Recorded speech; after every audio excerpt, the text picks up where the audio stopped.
going to show you wallflowers the perks of real flowers. Watch out, watch out. Wayne, you're going the wrong way. You want to go? Because we can go right now. Hello. Yes. How are you?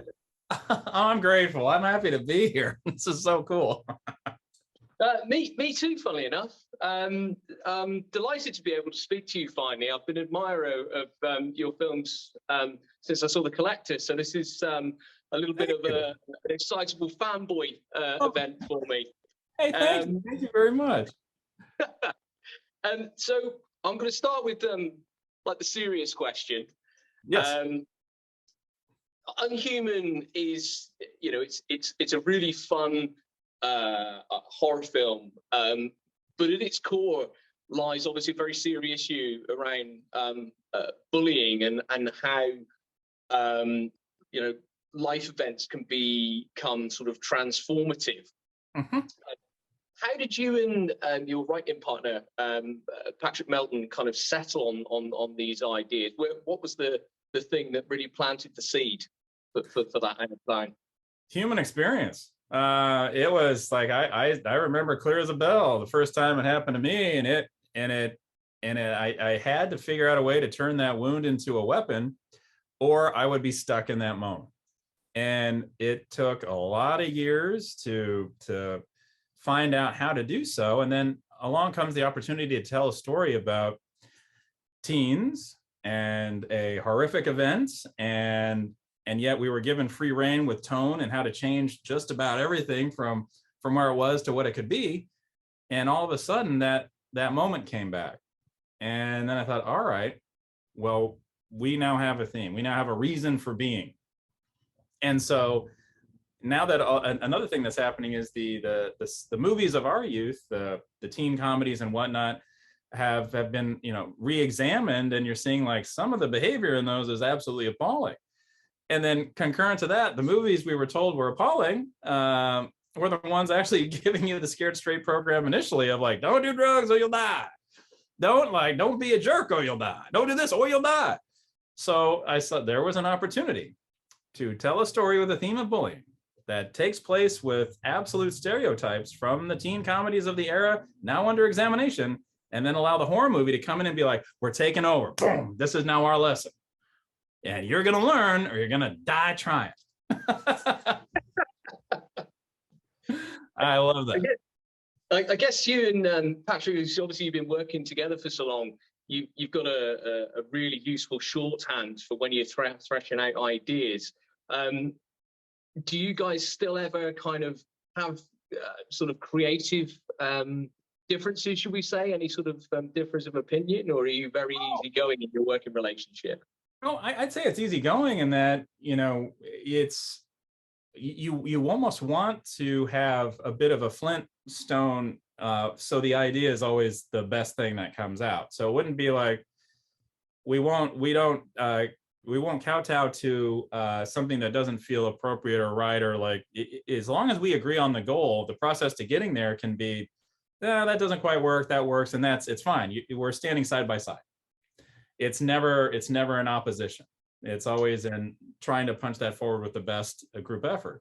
So that's helpful. And that once you have that, it's just really it's a good, respectful, creative cauldron.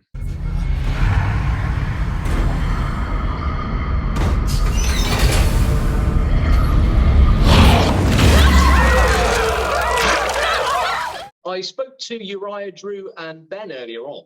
Oh, right on. They kind of addressed one of the questions that I was actually going to ask, because I've read that you tend to get a playlist together when you're, in the writing process. And I was going to ask you if you played music on set, and they kind of beat me to the punch a little bit and said that you were playing a lot of sort of songs on set to get them kind of pumped up. Yes. And, given obviously what you're throwing in and their kind of youthful exuberance, I'm assuming there was a really good kind of vibe on set, some really kind of high energy levels. Did that help you in terms of how you were working as their director? Did that really kind of take you to the next level?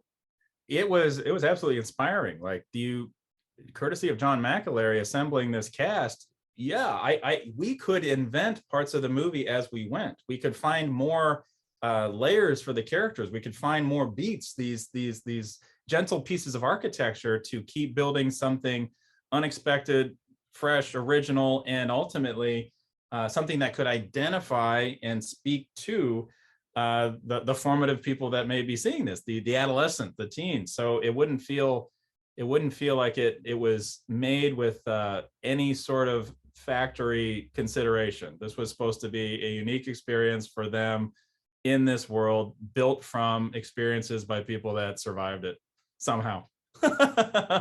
Yes. And so when it comes to music, what I do like about that is it instantly, it allows you to see the movie for just a little bit, see it all the way to completion in your mind. And then that score can also kind of help calibrate where it is. So without that, you might have someone reacting to a horrific stimuli at a 10, big, and another person going subtle. And then it's tough to kind of, rope that in succinctly, quickly, and whatnot. But you play the right track and get everybody there and talk them through the measure, and boom, almost like the first walkthrough is a rehearsal of the imagination. Wow. And then they are such wonderful, observant and caring performers that they just picked that ball up and ran with it. We need to find weapons. If you get us killed, I'm gonna be so pissed. What do you suggest we do? I say we draw them to one side of the building and then slip through the other. I'm a D&D level 20 raw wizard. How to protect us? As well as you were saying, you kind of chipped away at the characters as you went, and kind of they developed. They said that you were very collaborative in terms of allowing them some freedom to improv and throw in some funnier lines. And I understand there was a fair bit of hilarity on set as a result.